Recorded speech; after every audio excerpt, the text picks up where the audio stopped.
Hi guys, nagluto mi og humba diri sa gawas guys oh. Ay nang humba oh. So, style na siya og pang kandos na siya. Pang kuan pang halo. So, nana. Oh, ayan oh, ganyan mag ukay sa humba. Para dili mo lagsik. Ayan oh. Wala siya kalagsik. Hindi magputok-putok. Ang kutsip ko. Na init ko na kadtong maduol ka mo nang taas kayo iyahang panguan murag iyahang luwag. Mo ni pang sungkit oh.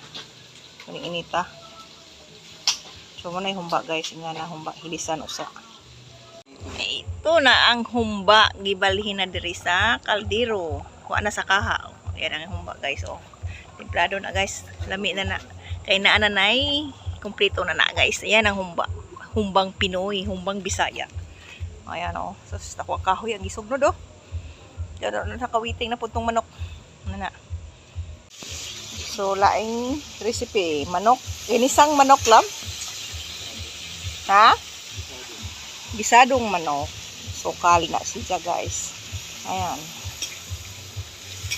Nagluto na siya sa huma naman ag kuan. Humba. So, mauna po na yung giloto. Kal. Manok. Gisadong manok. O, yan ang ipanghalo. Umot yan.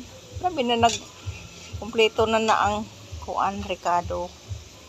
O, ayan taon siya yung magluto diha ah. Ayan tayo nagluto. Nana natimplahan na. Ito po yung mong alaga po o nga gusto po mo apil. Makisaw-saw. Shhh! Uy! Dili ha. Makiapil-apil. Ayan. Nilagyan ng oyster. Ayan. Oh. Ayan ang gibutangan ng oyster sauce. Pampalasa. Pampalami. Oh. Di amin nagluto dire sa gawas kay bugnaw. Tsaka luag. Oh, ano yung mong namis gawas. Kay aron nga dito gud sa kusina namo guys, kuan manggod ka na bang anong tawag niyan? Guot. Mainit. Sa taas pa jud ag among abuhan. Ay na dire oh, lagyan na pud niya ng tomato sauce. Nindot kay tugtog. Unsa? Ha? Ay nala siya palabi eh.